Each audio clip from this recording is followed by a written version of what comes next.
put this. That's nice, because actually my sons are kind of shy and they kind of wanted to be here, so that'll serve that purpose. Okay, so, I'm very smooth. Thank you. Okay, so tonight we're going to be learning about, it's part of this educational series. How many of you have been to other meetings of the educational classes? Okay, we have some good, regular, diligent students. So anyway, this one is about the 6 Paramitas. And the 6 Paramitas are the path that one of the descriptions of the path that a bodhisattva can take. And if we train in the Paramitas, then we're more likely to reach enlightenment, or at least become more enlightened than we were before we started. So I'm going to just read something from Longchenpa. He's a Tibetan teacher that I thought was nice, that kind of sets a tone for our class. Let the flower of compassion bloom in the soil of loving kindness. Tend it with the pure water of equanimity in the cool shade of joy. That sounds pretty good. The Buddhist teachings have kind of 2 main wings to help them fly, or help us fly as bodhisattvas, aspiring bodhisattvas, and they are wisdom and compassion. And wisdom kind of lets us know, teaches us about the causes of suffering, and helps us to look into how we can get around and work with our suffering. And the compassion wing is the wing that helps us connect with everybody. It's why we're here. And as we become freer of our suffering, then the compassion wing motivates us and gives us the energy to help other people also. So, here's a picture of the 6 Paramitas. It's supposed to be a flower, if you can't tell, then I'm not a very good artist. And so we're going to start, well, they all interact together. And the word paramita has been variously translated. Sometimes it's been translated as the 6 perfections. And that sometimes is a problem for people, because then they think they have to be perfect. So let's say you're practicing the perfection of giving. And then one day you're kind of stingy, don't give something. And if you call it a perfection, then you get discouraged and you might give up. So we're not going to call it a perfection exactly. But we can call it crossing over to the other shore. So the shore that we're on is the shore that we're often on, not continually, but is the shore of suffering and the shore of confusion. We have anger, we have depression, we have lots of troubles. And so that's the shore we start on. And so we cross over to the other shore, and the other shore is the shore of happiness and well-being and peace. And so that is one of the ways that paramita has been defined, as crossing over. But you can also misinterpret crossing over, because you're not really going anywhere. There's really no place to cross to. The other shore is available right beneath our feet, right where we're sitting in our chairs, right this minute. The other shore is right here. Because there's no difference between samsara, where we are confused place, where we operate in the world, and nirvana, the other shore. We just have to pause and remember that it's available. Take a deep breath. Yes.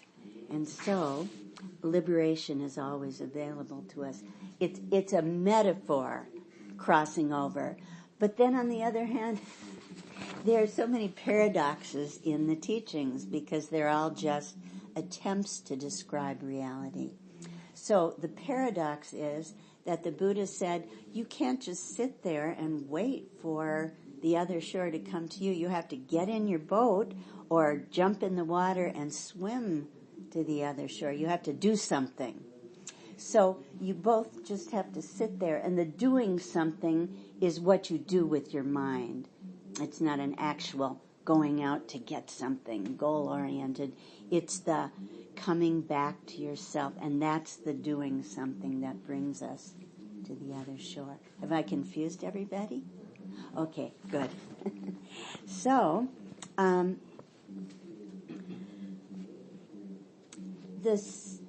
there are many, many descriptions of how to understand the teachings. In fact, it's kind of like that song, the 12 Days of Christmas, where you say, the first thing is the truth of suffering. That's one. Then there are two truths, relative and absolute. And then there are three, what are there three of? 3 jewels. Thank you. You gave a talk on that recently. Okay, I actually wrote these down. I better look. There's 4 noble truths. There's 5 mindfulness trainings. There's 6 paramitas. We could really make this into a song, I'm telling you. 7 factors of awakening, the 8-fold path, and it goes all the way to the 12 links of dependent co-origination. Okay, so we've got all these things, and it's like the Buddha's teachings are like a smorgasbord. How do we know where to start? There's so many wonderful offerings on this wonderful table laid out for us. The brilliance of the Buddha and all these teachers over the years. And so as a Buddhist who's kind of looking at this smorgasbord, how do we know which thing we should taste of or where to start? Well, the good news is any of these offerings that have the 3 Dharma seals. The 3 Dharma seals are impermanence. They are non-self. That's a mysterious one when you're first starting out, I know. And then there's nirvana, which is waking up in this moment. So all of these many things on the smorgasbord have those elements, and that means they have the power to lead us to awakening. So you can pick and choose, look at what's available. And they each have a slightly different emphasis. And so sometimes maybe you're kind of in a slump and you need this giving one. Boy, some of the other offerings don't have giving or generosity in it. And I really feel I've been needing that one, and it's been helping me a lot. So I'm glad that I picked the dish, this particular dish of the 6 paramitas, to delve into myself. Okay, so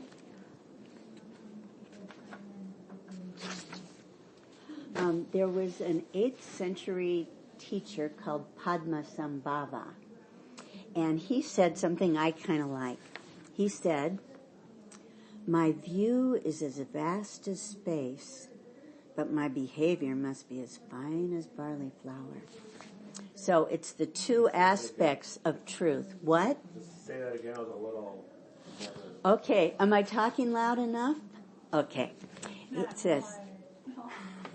Okay. We're glad that they're here. You know why? Because they're getting ready to meet with their legislators to help influence them towards some of the values that I think we would support. So we celebrate the background noise. Got that? Yeah. Okay. But I have to talk louder. So he said, "My view is as vast as space, but my behavior must be as fine as barley flour. So it's the two levels of truth, really, that we talked about. There's the absolute truth where we see the big picture and we're so inspired. And then there's the daily events that happen in our lives and we have to figure out how to work with them. So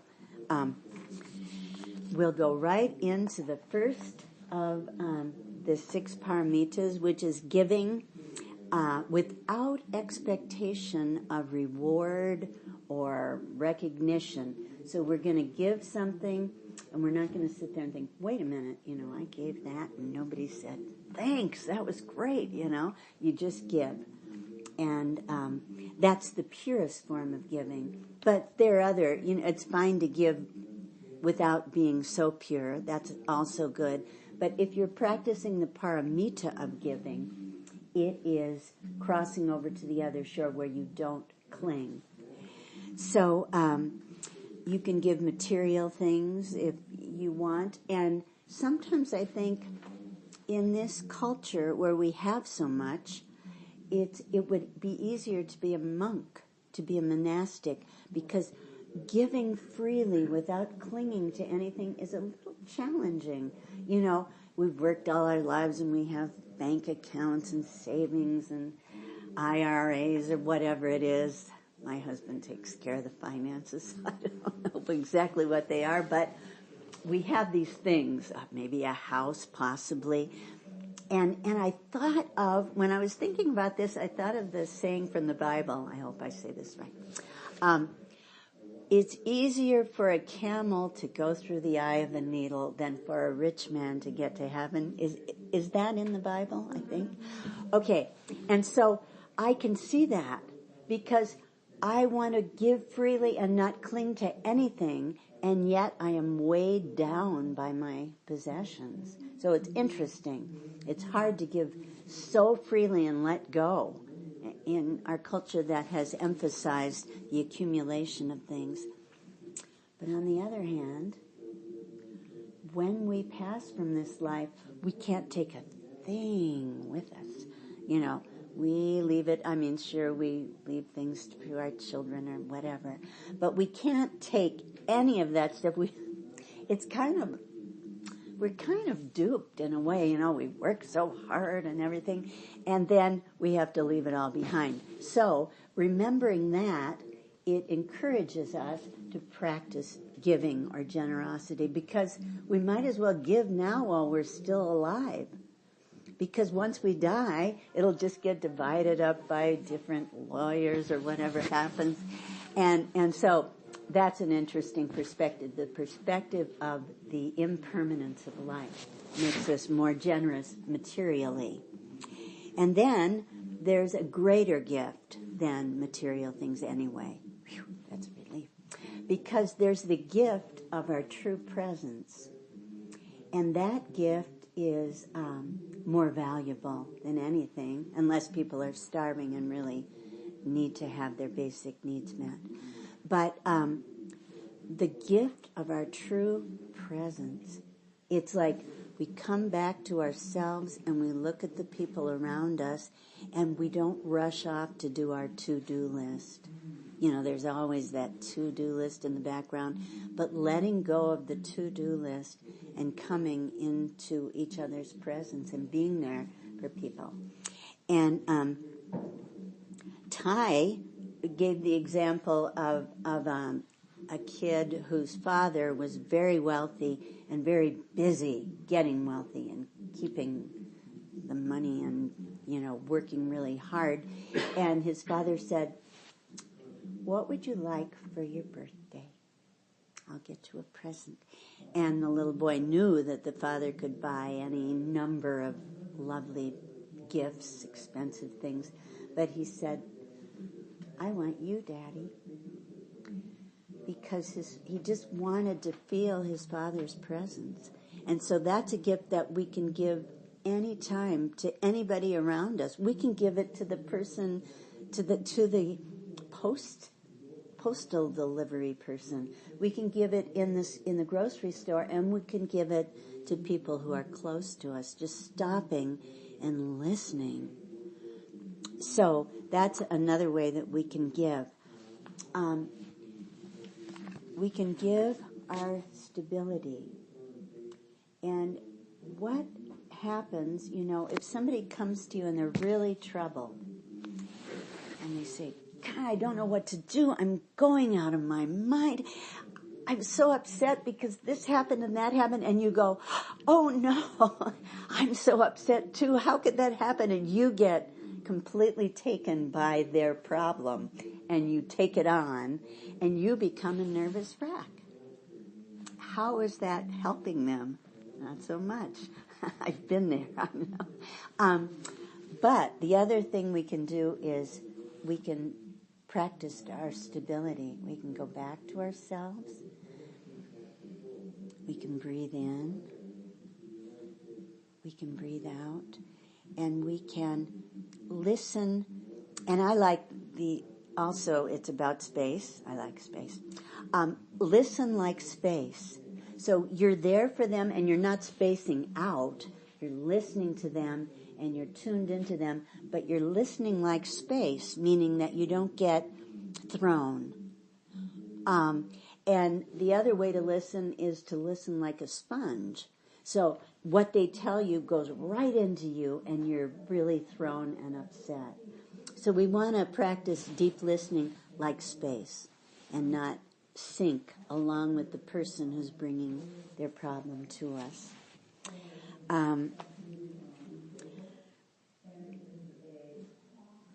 Another gift we can give, and one of the most important ones, is our understanding.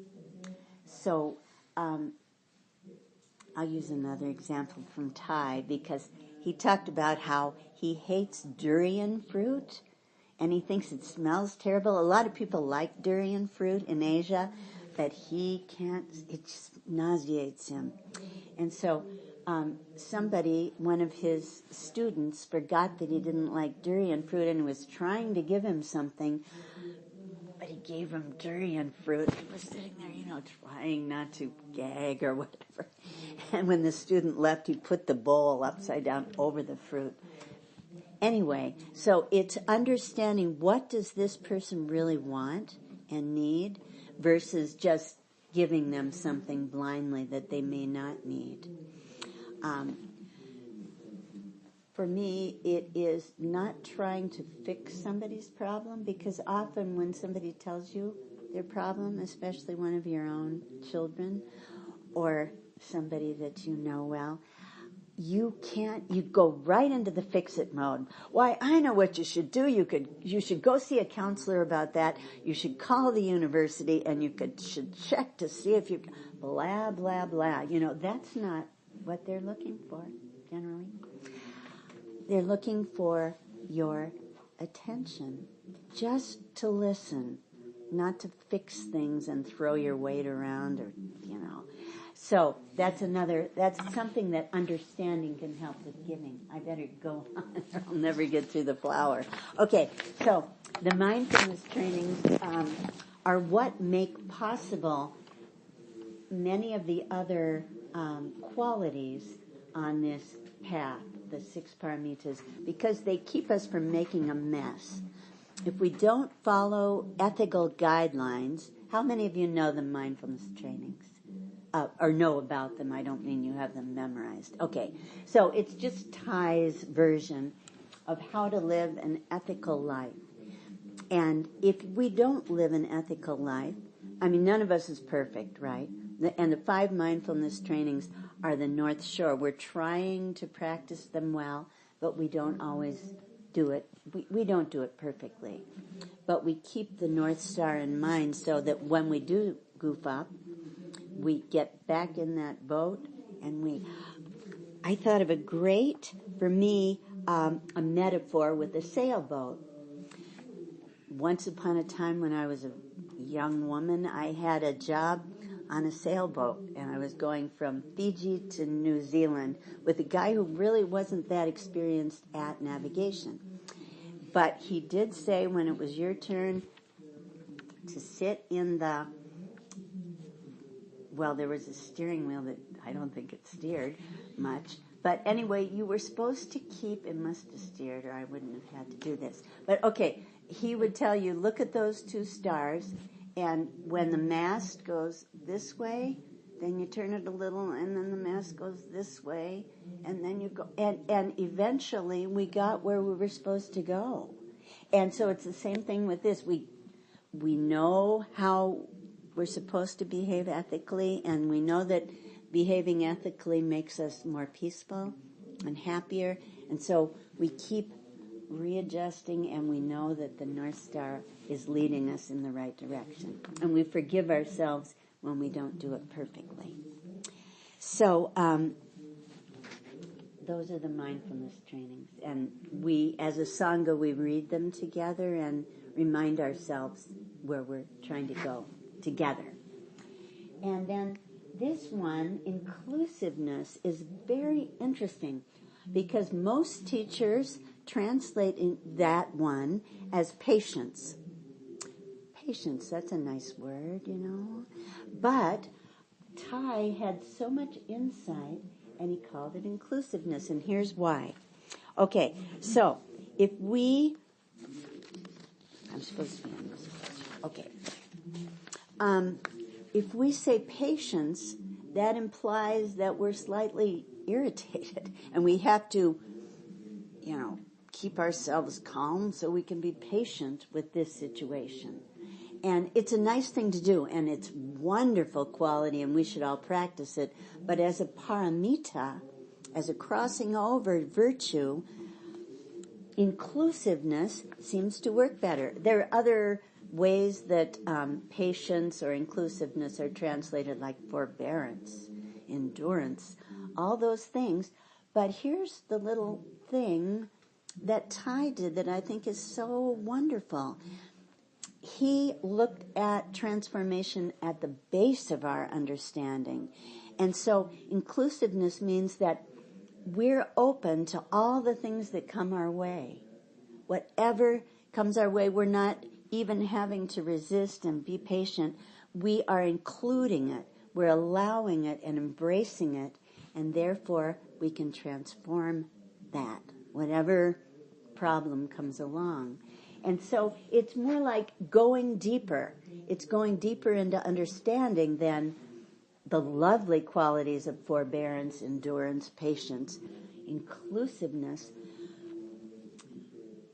We had talked about once, there are no obstacles on this path. There is not an obstacle.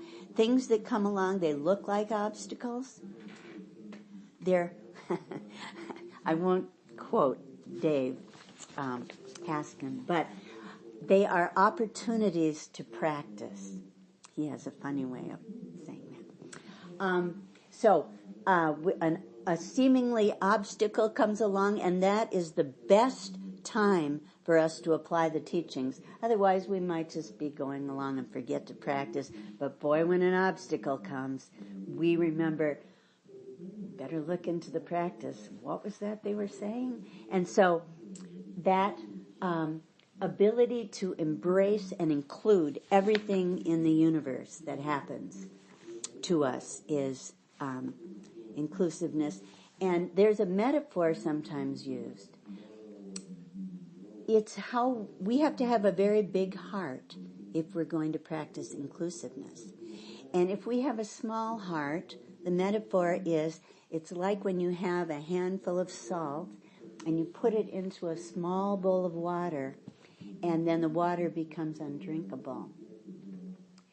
But this is, I think, an anachronistic metaphor. I'll tell you why. But anyway, so you have a river that's going by, and you put the salt into the river, and the river is so large that you can still drink from the river without having it taste too salty. But the reason I wonder about this, they didn't have this problem in the days when it was used, but I think everything we do, every pollutant we put into the water and the air has significance. So even if the ocean is big, and even if the river is big, we still have to be mindful of what we're putting in.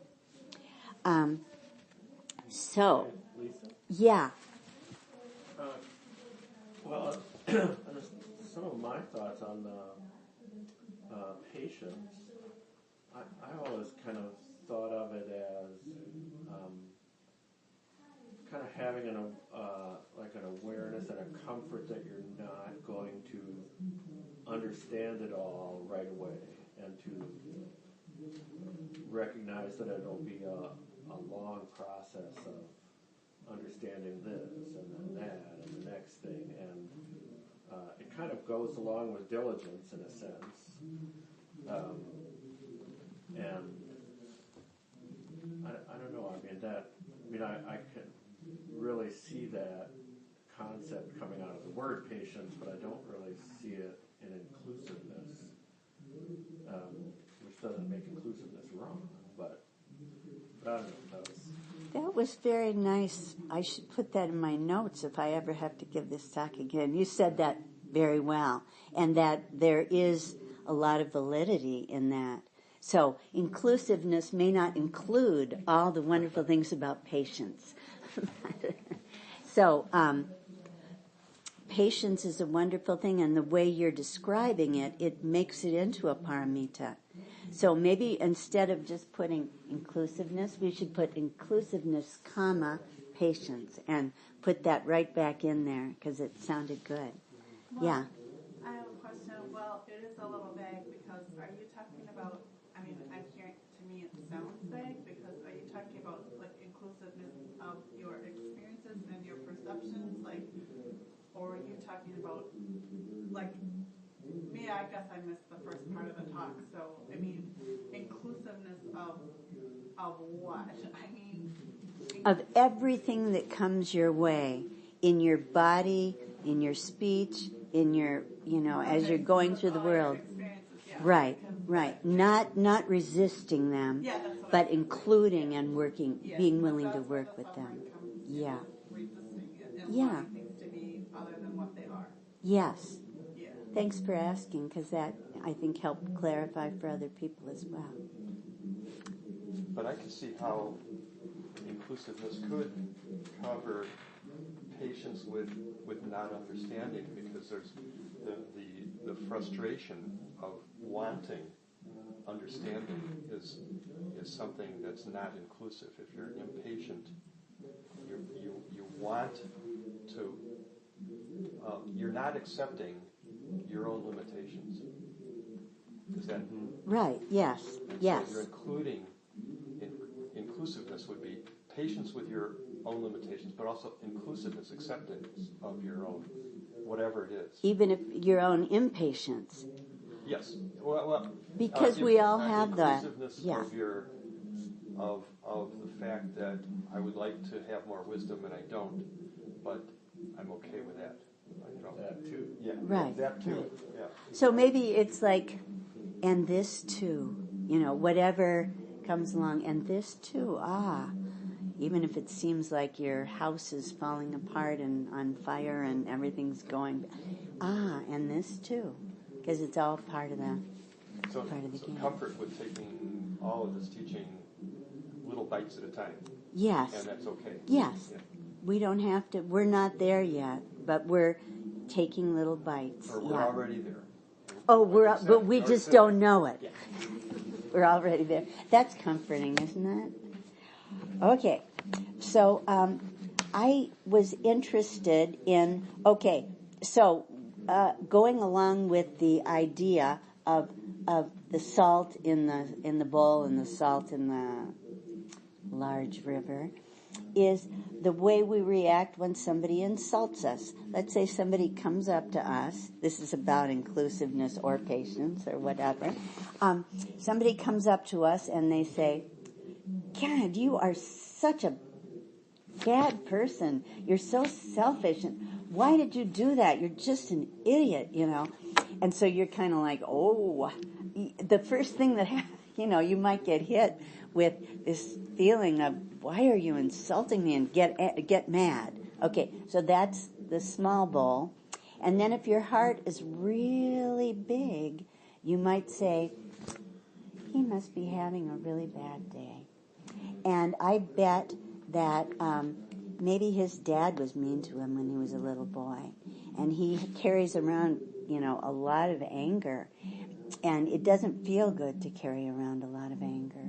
And so I better just sit here and kind of try to understand him and be present. So that's the big bowl, that's the big river, or the sky-like nature. And then the other one is our automatic reaction of we want to retaliate and get revenge. And so when you look at it in terms of, I better watch, I don't know how much time I'm supposed to take. But anyway, if you look at it in terms of revenge, okay, the first one, they said something insulting and you're ready to go back and say something back and get your revenge. And then you remember, revenge is an unwholesome mental formation, and it's going to bring suffering to myself, and it's going to bring suffering to the other person. So mindfully, we go from revenge and we look for an alternative, and the alternative might be loving kindness and understanding. So, using the study and the practice to look at what to do when things come our way that we don't want. How can we keep an open heart? Because the world's in a mess, right? There's wars all over. People are so mad at each other. Our government is a little corrupt, And so I shouldn't say that. Maybe somebody is a Trump fan. But let's just say that our world is a confusing place. And so we want to do what we can to bring positive energy into it.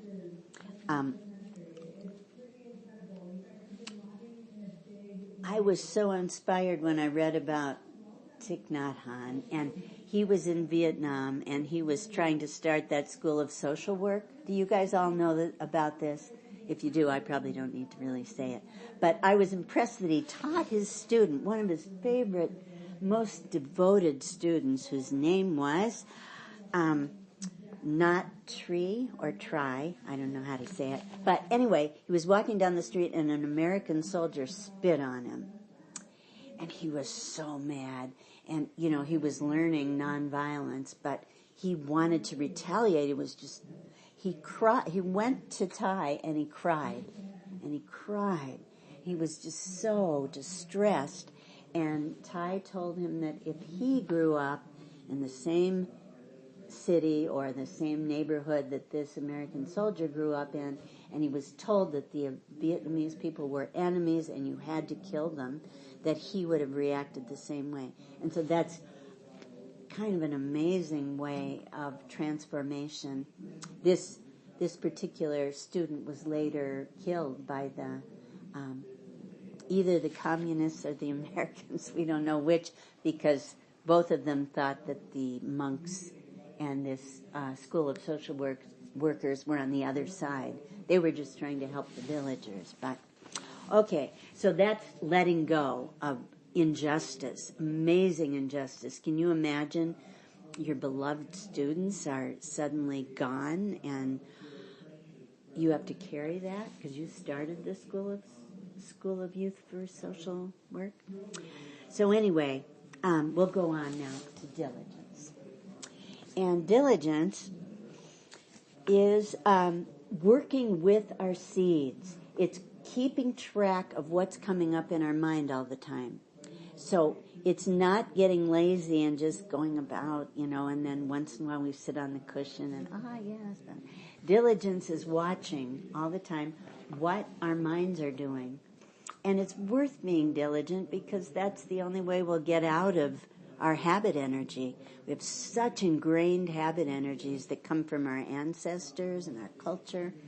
And so we're going to be watering. We're going to recognize all the seeds. When they come up, there's anger, and there's loving kindness, and there's patience, and there's impatience, and all these things as they come up. And I remember Sister Annabelle Laity, who's one of the senior monastics within the Thich Nhat Hanh tradition. Many years ago, she came to Madison and gave a talk. She was talking about our store consciousness and all the seeds in our store consciousness. And I thought, yeah, she talked about, the jealousy and anger and, all the things we're not proud of. And then I raised my hand. I was kind of shy, but I put my hand up and I said, what does the stored consciousness of an enlightened being look like?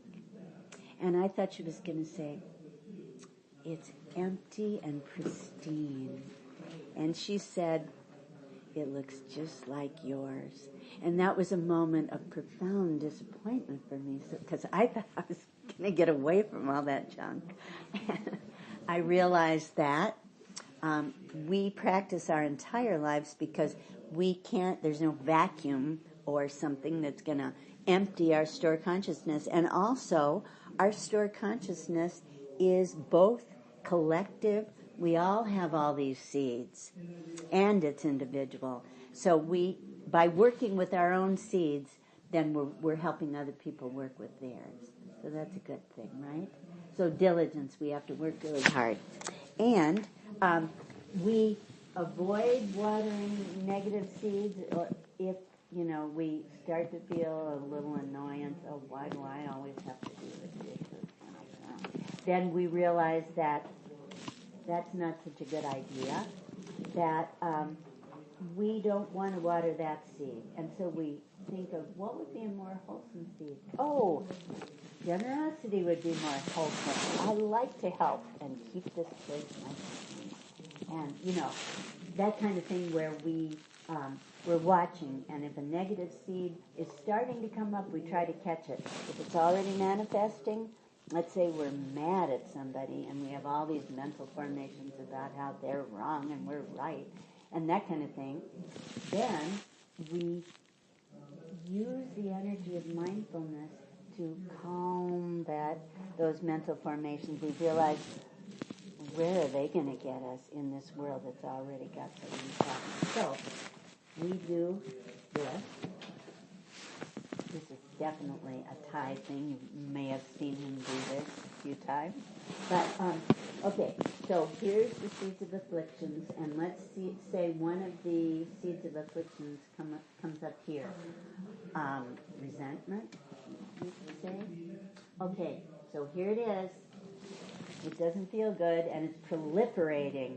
It's not only a seed, but it's making all these formations, too, and telling stories about why we're right and that person's wrong.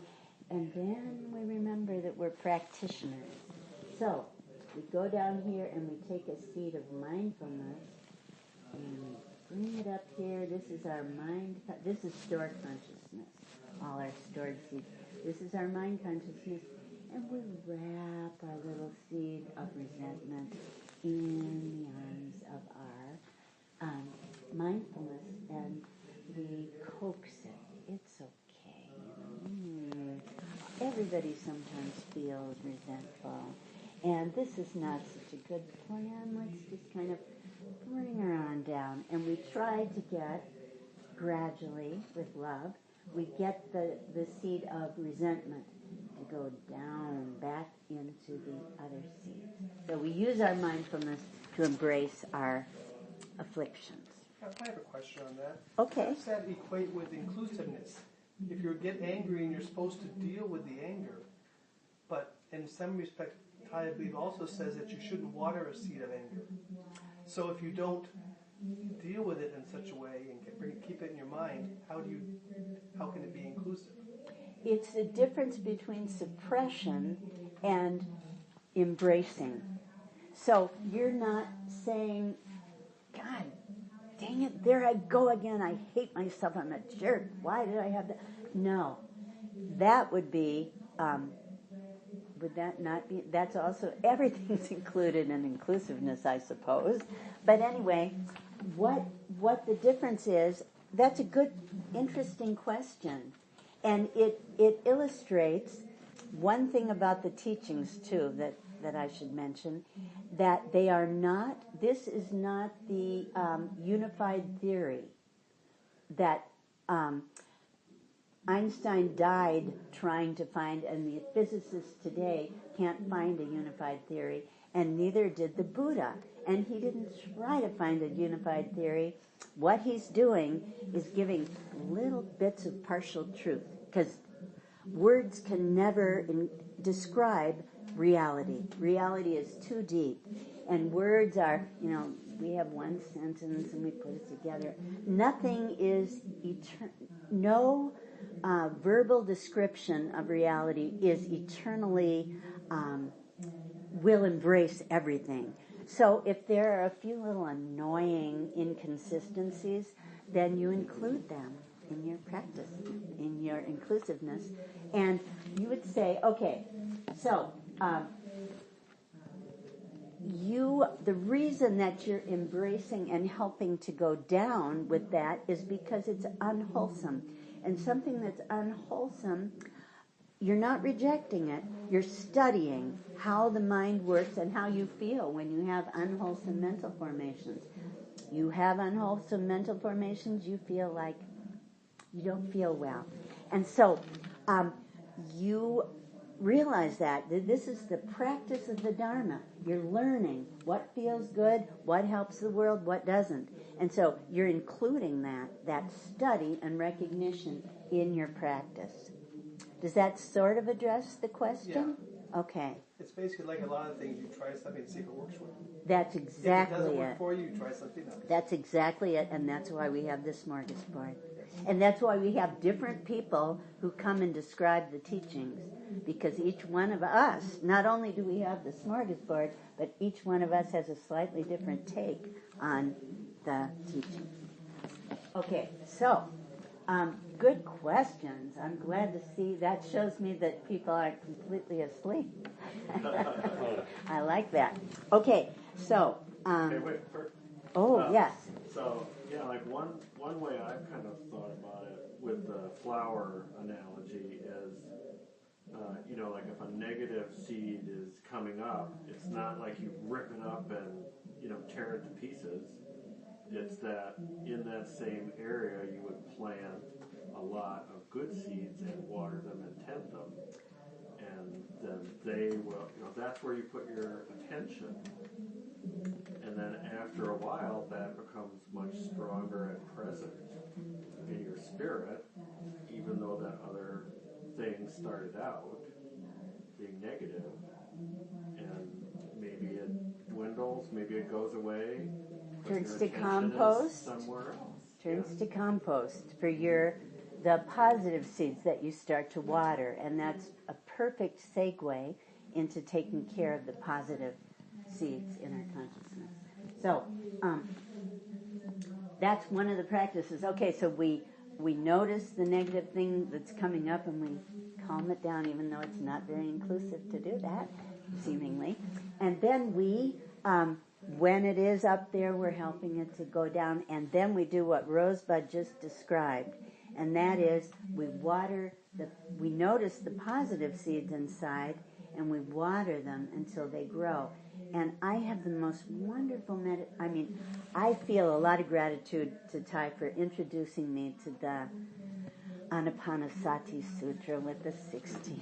People get tired probably of hearing me talk about this, but when he gets to working in this procedure, let me just simplify things so people are not scratching their heads.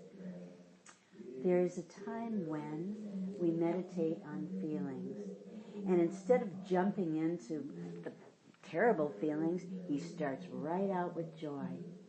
And he actually said, this sounds really judgmental, but it's helped me. But anyway, if you're a good practitioner, you will be able to feel joy after, a few breaths. And the thing, it sounds like, oh my gosh, he's judging good practitioners against bad. But the good part of that is that when I hear that, when I remember that, and I get to that step in the meditation, I feel joy. It just like whoosh. And so I think by hearing him say that, it was helpful. Whether it's universally true, whether it's judgmental, I don't know. But it's helpful to me. Okay, so he starts out with joy, with happiness, these positive feelings that you water, and they come up into your mind consciousness, and then he goes, the next step is to look at something painful in yourself. But you're already buoyed up by having watered the positive seeds, so you can handle the anxiety or feelings of inadequacy, fear, whatever comes up is easier to handle then. So, okay, anyway, diligence. Oh yeah, and this is kind of like what Rosebud talked about, which is changing the peg. And we've talked about that. Changing the peg is you've got an uncomfortable or unwholesome feeling, and you're going to take a new peg. It's kind of that's a rotten peg. It's not feeling good, and it's kind of making your life miserable. So you take the new peg and you put it in, and you knock out the other peg. And that is a great thing to do. And I have 2 sheets of paper. I've told some people about this, but one page has wholesome mental formations. One page has unwholesome mental formations. And when I'm going about my daily life, if I start to feel an unwholesome mental formation and I can't think of a positive one, I go and look at the sheets. And if I'm if I'm meditating and I feel an unwholesome mental formation, and sure, I feel it, and embrace it and all that, but I also look for an opportunity to change the peg. Because do we have to be consistent in what we try? No, we just have to do things that work for us. So if changing the peg works for you, you change the peg. If you'd rather embrace and look into, and different things work at different times. So I'll let that go, and we'll go on to meditation.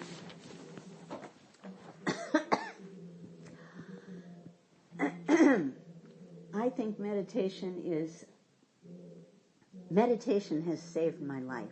I probably wouldn't be here talking to you today if it weren't for meditation.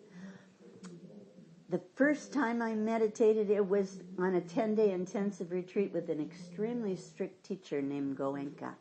And we got up at 4:30 in the morning, and we sat all day until 8:30. And we did have a break to eat breakfast and a break to eat lunch. But otherwise, we were walking and we were sitting, and I thought I was going to go out of my mind after the first day, because I thought I was taking a meditation course and we were going to be levitating or something. I don't know what I was thinking, but I wasn't thinking that. So I wanted to get out of there real bad. But something told me I should stay, so I stayed.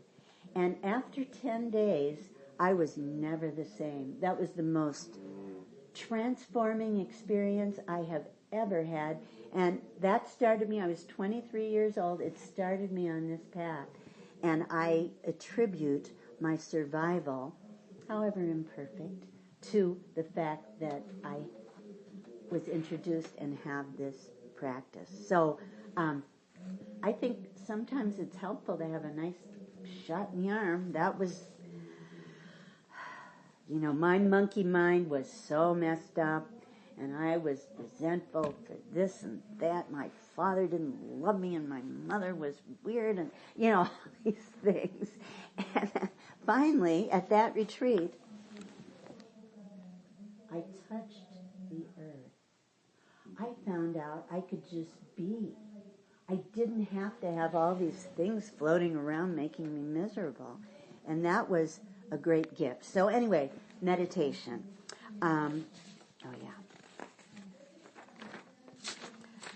I've had teachers who said, don't come to my talks unless you're sitting at least an hour a day. You won't know you won't understand a thing I'm saying.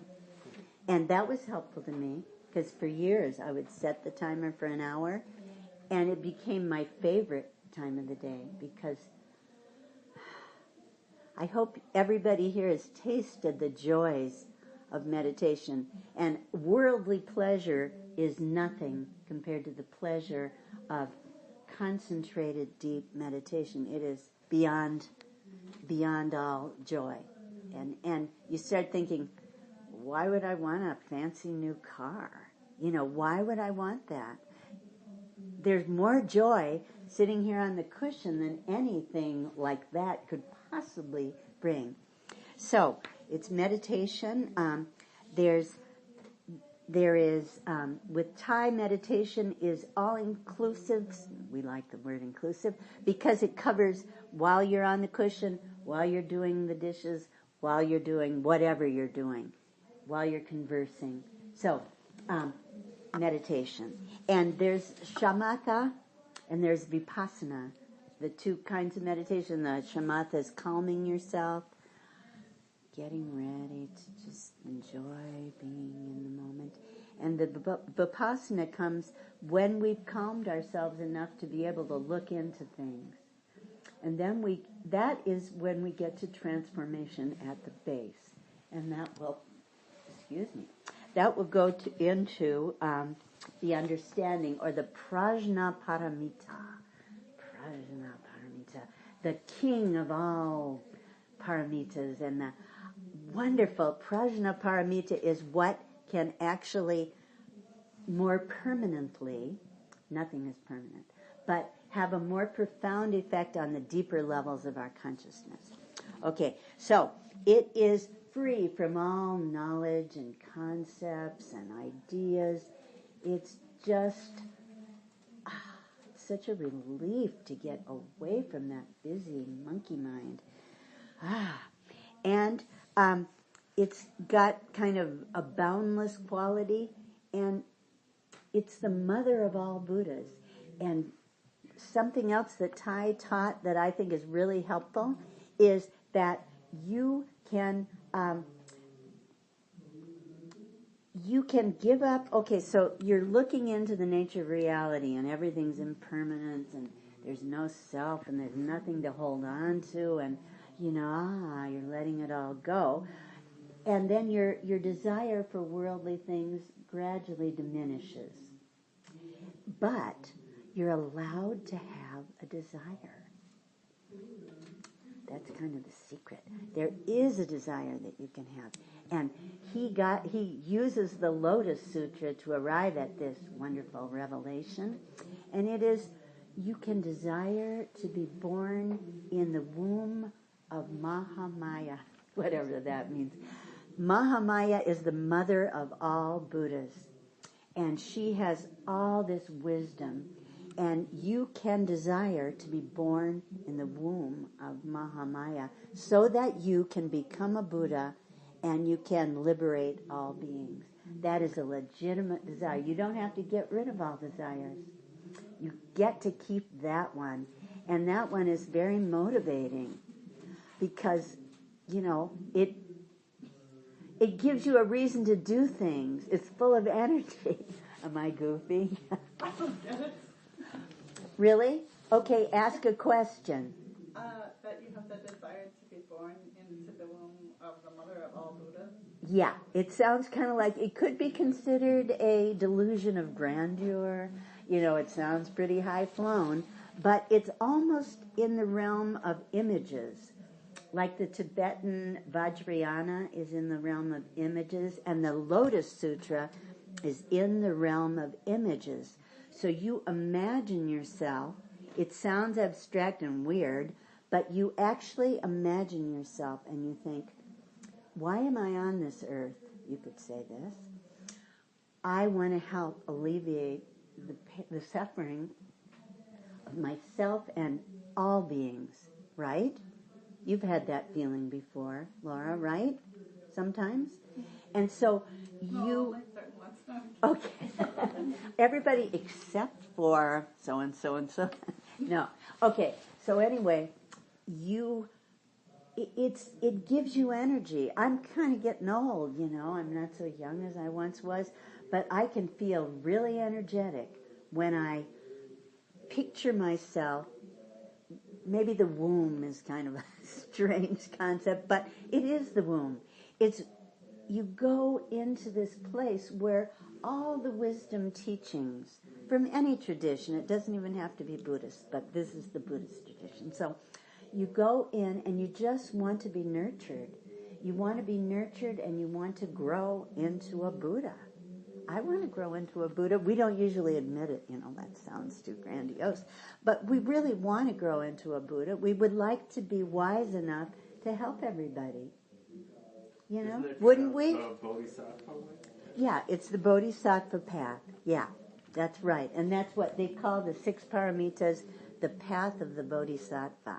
So we, maybe we don't want to admit it because we're so far from the mark, but it is watering profoundly positive seeds when you allow yourself the visualization that you are being nurtured by the mother of all Buddhas. And you're soaking it in. And that's in my opinion, that's a positive seed. Unless the person, let's say me, started thinking, I am the Buddha. I'm not that dumb. I see my storehouse consciousness has a lot of junk in it. So if you misunderstood and thought that you were already the Buddha and started parading around arrogantly, then it would not be a good practice. But if you take it with humility, because humility is a positive mental formation, it's something we practice with humility, but also with the inspiration of understanding. So I think I've said enough now. Yeah, good. Well, I'm going to make you say something else. Okay. No, what? So visualizing this desire. Yes. How is that in the category of understanding? What? That's an aspect. That's a description of the understanding part of flower. It's developing the understanding, or it can also be called wisdom. Because by entering the womb of Mahamaya, you're opening yourself to want to soak in all of the wisdom and understanding. The desire for understanding. The desire for understanding, yeah. It's an order to help other unworldly people. desire. I got it. It's not grasping at something that you want. I want that, or, I didn't get that. Or so. It's not doing that. It's opening yourself to gain wisdom. So we could call understanding wisdom, and we could call wisdom all these teachings. If we incorporate them, they're nothing if they're just on a piece of paper. They are worthless. All these teachings are just, you could take them or leave them. But when you apply them on the cushion and in your daily life, then they become an incredible treasure. One of the three jewels, the Dharma, as well as the Buddha and the Sangha.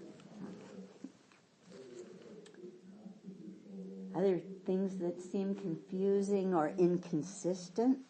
I love the Six Paramitas because they kind of lay out a map for being like spirit-born or reborn, or as the virtues and the revelation knowledge of understanding comes flowing through you as you go through these paramitas.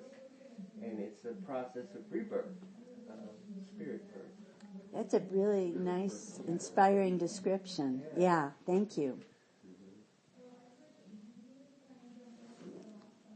Right, and I think it seems a little hard to imagine, being that way, but that, in a sense, is because it really is describing a different way to live. So it is really different, and that's kind of what the Buddha was saying. Is that this is just like you get away from the suffering and the dissatisfaction. It's an entirely different approach to the real world that's still really there, but it's just a different way. It really is different. It's like switching to a different channel or something. Yeah. It's kind of the description. I mean, in the Bible, it's, when Jesus meets Zechariah, and he tells him, you must be born again. And he's saying, what do you mean born again? I go back into my mother's womb? Speaking of wombs. Exactly, speaking of wombs. But it's like, you must be born again of spirit. It seems like the same, yes, it's the same idea. that he's encouraging him to let go of his worldly pursuits. So I'm understanding Yes. that. So it is. It's the same thing. Yep. Thank you. So that's bringing another tradition in that I often think that the spiritual traditions are trying to lead us to the same place.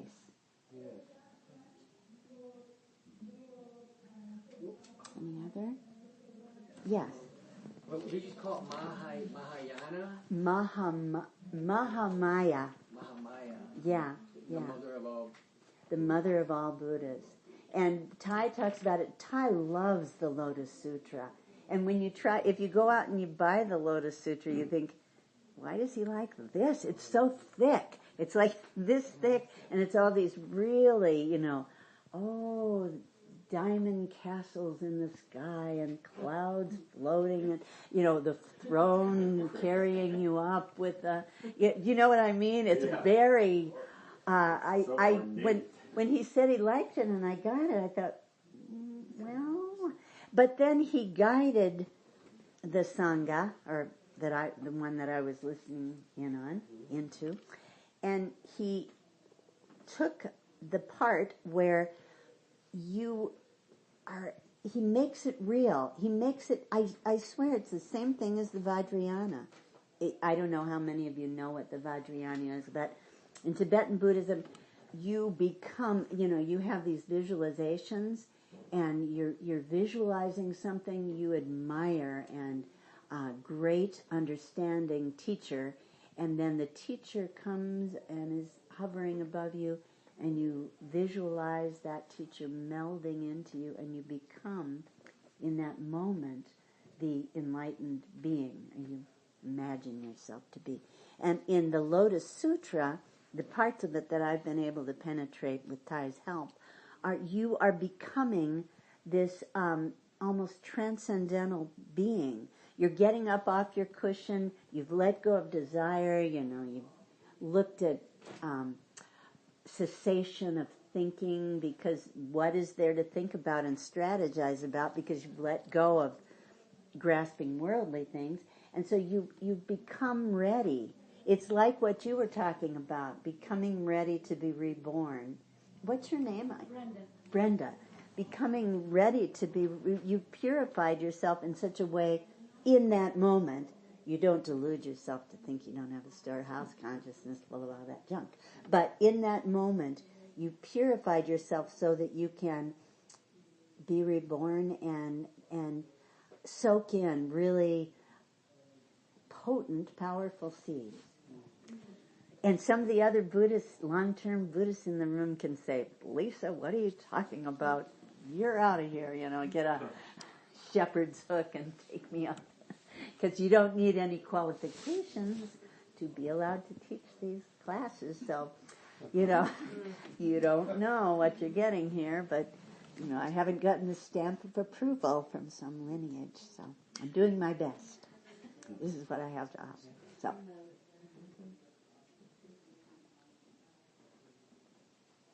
So, let's see, any other things? Where are the Six Paramitas described? Is that in the Lotus Sutra? Nope. Is it something that is in the Buddhist? What's that? You can Google it and get it. I'm aware. You can on Audio Dharma. I googled it on Audio Dharma, and you type in Paramitas. There's talks on it. I just started to listen to it, but I don't know where it's written. It's in the Tibetan tradition. Is that correct? Tibetan. It's in the Tibetan tradition, and I'm trying to think. It wasn't one of the original Theravadan teachings that are supposed to be more literally direct from the Buddha.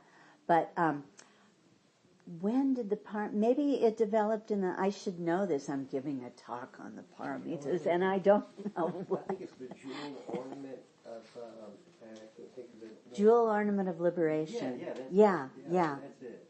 So it's in some of those early texts, and the Bodhicharyavatara, which is a Tibetan text that I used a lot when I was studying Tibetan Buddhism, and it describes the path. Bodhicharya Yavatara means the path of the Bodhisattva. So it's in there. Pema Chodron has a book. Which one of her books is about the Paramitas and the Bodhicharya Yavatara? Do you know, Barb? No, I just read something. I don't know what book it's in. Okay, yeah.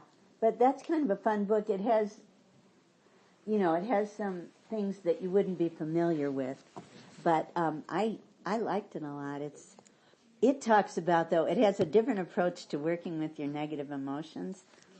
When you're in the shower and you see your ego, you want to hit it over the head and do away with it, that kind of thing. So, but, I don't turn away various approaches. Maybe pulverizing the ego at some time might be appropriate for some people. Maybe even me. I should try that.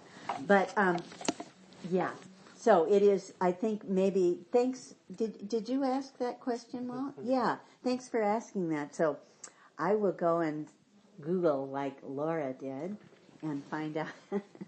I did listen to a couple of talks on the Paramitas when I realized I would be giving a talk on them, and I thought I shouldn't be too much the blind leading the blind, so I should study some, but... And of course it connects with all the other teachings, so... Other comments, questions, confusions, enlightenments?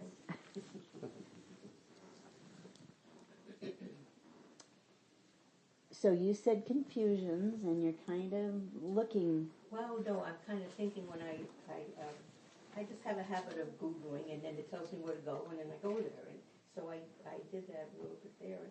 But it came, I think what confuses me is that there's different sects. Yes, that is confusing. And that's what I'm trying to figure out, which is what. And so they had it, some of them are a little different than that. Yes. Some of them have generosity here, and they have patience here. No, they have ethical conduct, patience, energetic joy, or, there's a variety of things they say instead of diligence. But it all means the same? It all means the same, yeah. And the understanding is often called wisdom, yeah, more commonly. Getting there. And the understanding is a nice thing. It's a very important thing because we're less likely to judge. I have a half-brother who has a lot of serious problems, and nobody else in the family will have anything to do with them. And my sister was recently telling me all the bad things he did and how I shouldn't have anything to do with him. And I didn't say, Thai teaches us. I just said, and I suggested maybe she shouldn't try to have a continuing relationship. Anyway, Thai teaches that image of the man is beating the dog. And if you're practicing according to his lineage, you have as much compassion for the man with the stick as you do for the dog, because they're both undergoing profound suffering. And that's hard for some people, but that guides me in my relationship with my brother, because he had, his children won't have, they changed their address and their phone number. He's pretty troubled, and but I'm glad I have this teaching, because otherwise he would be very lonely,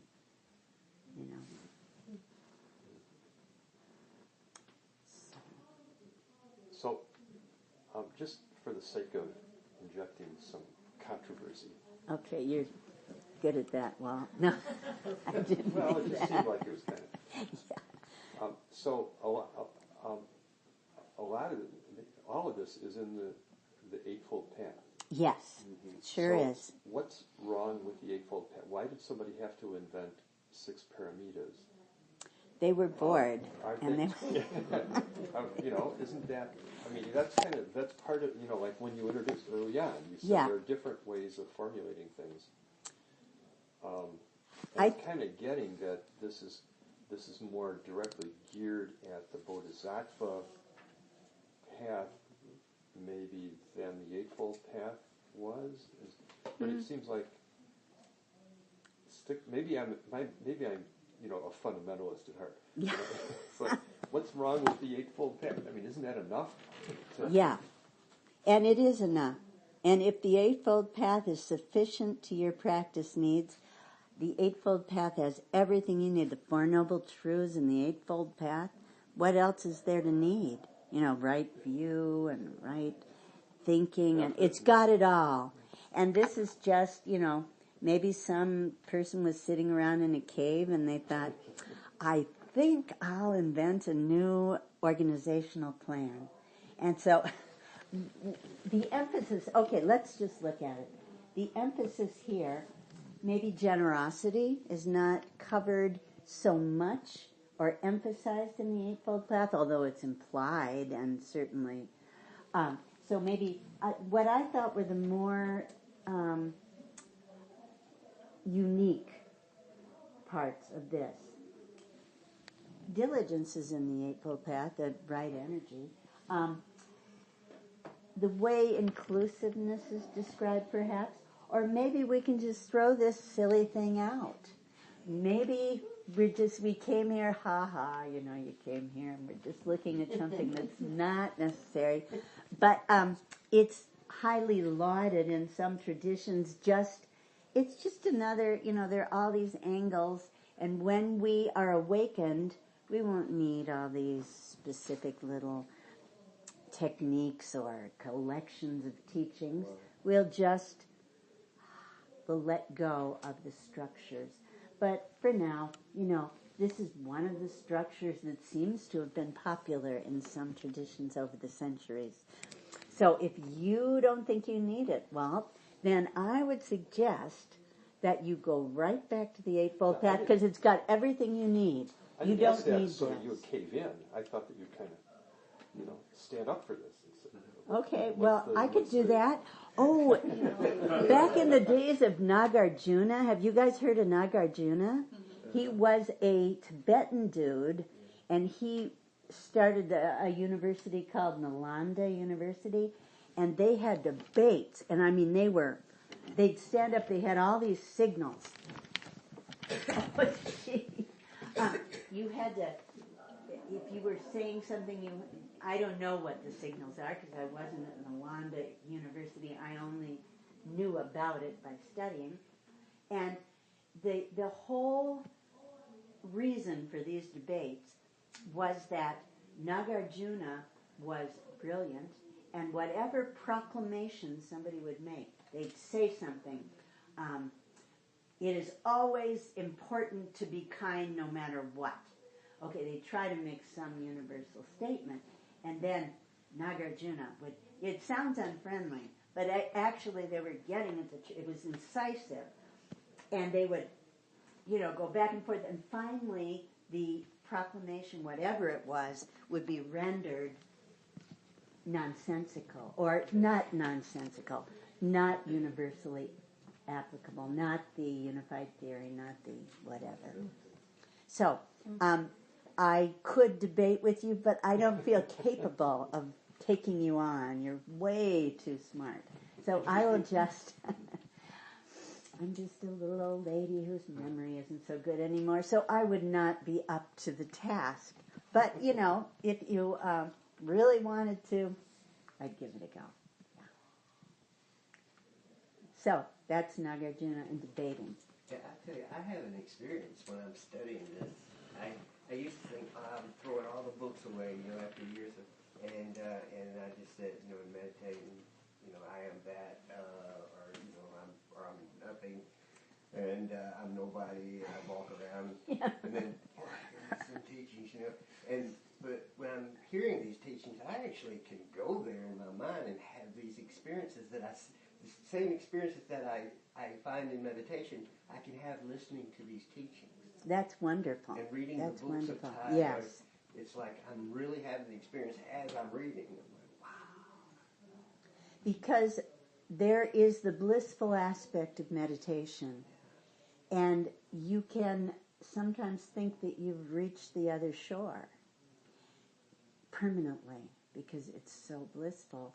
But then when you bump into somebody or they bump into you, then all of a sudden anger comes up. Oops, I thought I was enlightened. What's that?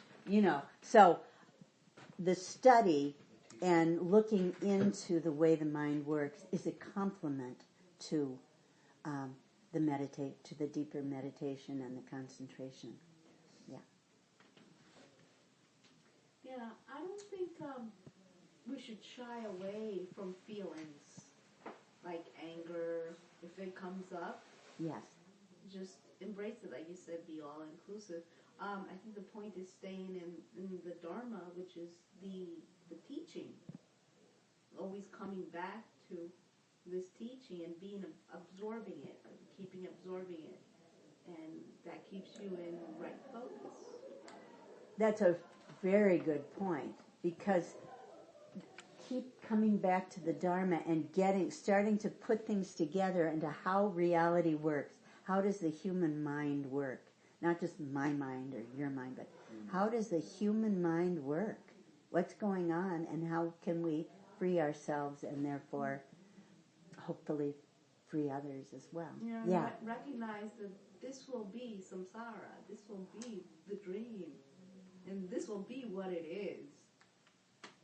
Yeah. And we're here, and yet there's another level. We're here, and yet there's another level. Yeah. Yeah.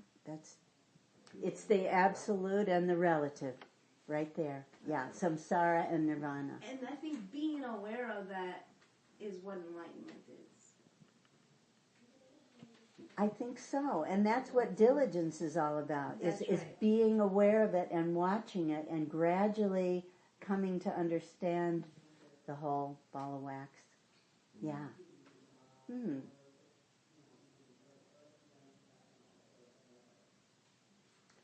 Well,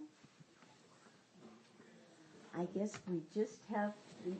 does anybody have anything else that's on your mind? Would you mind a 5-minute meditation before we depart? Okay. Yeah, that's a waste of time. What?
may the merit of our working together to understand the teachings more deeply spread out through the cosmos to help all beings to awaken and transcend their suffering.